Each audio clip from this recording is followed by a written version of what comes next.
Oke yuk, langsung saja kita simak bersama. Siapakah yang akan membayar Pi saat open mainnet? Untuk memudahkan pemahaman, saya coba jelaskan dari yang ada di negara kita yang berdasar pada ilmu ekonomi. Sebagai contoh, pemerintahan kita menentukan harga dasar gabah melalui bulog. Harga gabah bila dibiarkan murni dilepas di pasar, waktu panen raya harganya akan sangat rendah dan petani sangat merugi. Gak nyucuk dengan modal yang harus dikeluarkan. Yang untung banyak tentu tengkulak, karena harga pasar adalah P atau price ditentukan oleh supply atau jumlah yang ditawarkan dan demand atau jumlah permintaan. Jadi S dan D ini yang menentukan P atau harga di pasar bebas. Nah, Bulog mendapat tugas untuk mengatasi masalah harga ini untuk melindungi petani supaya nggak rugi. Tetap ada semangat untuk bertani dan masyarakat masih mampu membeli beras dan tengkulak pun masih mendapat untung. Karena itu diterapkan harga dasar gabah sama pemerintah melalui Bulog. Setelah ada ketentuan harga, terus siapa yang membeli gabah? Bulog di sini selain mendapat tugas untuk menentukan harga, juga bertindak sebagai utilitas yang disiapkan oleh pemerintah untuk membeli gabah dari petani sesuai dengan harga yang ditetapkan. Orang lain selain Bulog seperti tengkulak atau perseorangan bisa nggak kalau pengen beli gabah? Tentu bisa, asal sesuai dengan harga yang ditetapkan oleh pemerintah melalui Bulog itu. Kalau nggak mau ya tentu Bulog yang akan membeli. Tentu tengkulak kalau nggak mengikuti aturan malah rugi sendiri karena akan kehilangan usahanya menyediakan beras misalnya. Padahal pelanggannya sudah banyak. Jadi dalam hal ini, pembeli gabah dengan harga dasar gabah yang telah ditetapkan tersebut tentu Bulog yang utama sebagai utilitas yang disiapkan oleh pemerintah. Pengusaha penjual beras juga orang-orang yang mau beli gabah dengan harga yang sudah ditetapkan tersebut. Sehingga harga dasar tercapai, petani masih untung dan masih bersemangat untuk bertani, pengusaha yang bisnis beras masih untung dan masih terjangkau pula harganya untuk bisa dibeli berasnya oleh masyarakat atau konsumen. Bagaimana dengan koin Pi yang akan ditentukan harganya oleh Kortim saat open mainnet? Bisakah berharga mahal dan siapakah yang akan membelinya?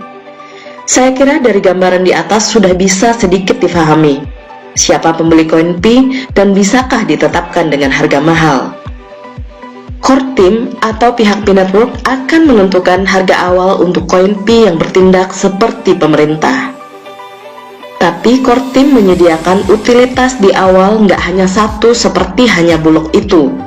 Kortim menyediakan banyak utilitas di ekosistemnya yang bisa bersifat sebagai pembeli koin Pi dengan cara barter dengan barang atau jasa, juga dengan cara tukar dengan uang fiat atau kripto yang lain.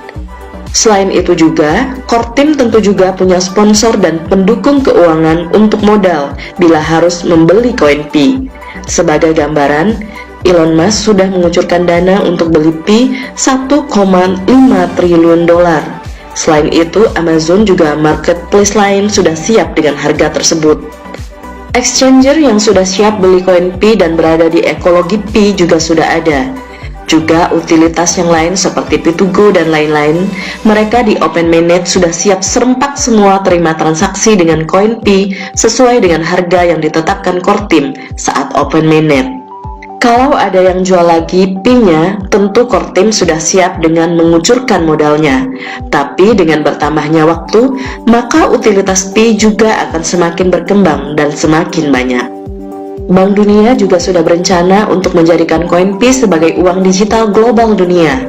Maka mau nggak mau, bank-bank di berbagai negara pun harus siap untuk terima uang Pi dan membeli koin Pi. Ini juga karena adanya fungsi koin Pi sebagai koin transaksi yang simple, cepat, dan faktor keamanannya juga sifat transparansinya membuat sangat diperlukan untuk transaksi yang besar. Ingatkah beberapa koin seperti Bitcoin kadang juga untuk transaksi, tapi untuk jangka panjang, nggak aman dan nggak layak. Pi karena sebagai koin digital punya keunggulan tersebut akan sangat diperlukan di dunia perdagangan di semua lini, dari kelas murah sampai kelas super mahal, dari barang kebutuhan sehari-hari sampai barang tambang, manufaktur, travel, aneka jasa, dan lain-lain. Dengan adanya ekologi yang berfungsi sebagai utilitas, maka Core Team sudah mempersiapkan dan akan lebih memudahkan bagi pengguna Pi untuk mempergunakannya.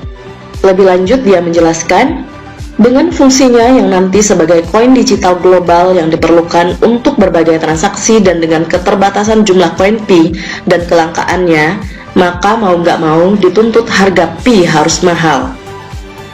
Selain itu, bila koin Pi berharga murah, begitu open mainnet, para pemodal besar akan memborong koin Pi dan akan dijual kembali ke Pi, maka Pi malah akan gulung tikar sebentar saja, begitu habis open mainnet. Tapi kalau berharga mahal, maka orang-orang yang sangat kaya yang akan mampu beli, juga mereka yang mau menggunakan koin Pi untuk barter dan digunakan untuk transaksi yang berlangsung lama.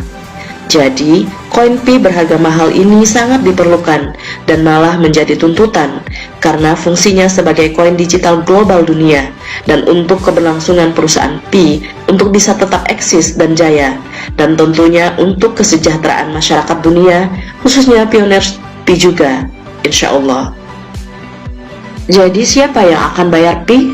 Sudah terjawab. Juga, benarkah koin Pi akan berharga mahal? Sudah terjawab juga. Kita doakan saja semuanya bisa berjalan lancar, sukses dan bawa berkah dan kesuksesan bagi kita semua. Amin. Itulah guys pembahasan tentang siapakah yang akan membayar Pi saat open mainnet yang kami dapatkan dari sumber anonim dari grup WhatsApp. Bagaimana pendapat kalian? Silahkan komen di kolom komentar. Kita bertemu lagi di lain kesempatan. See you on the next video. And bye-bye.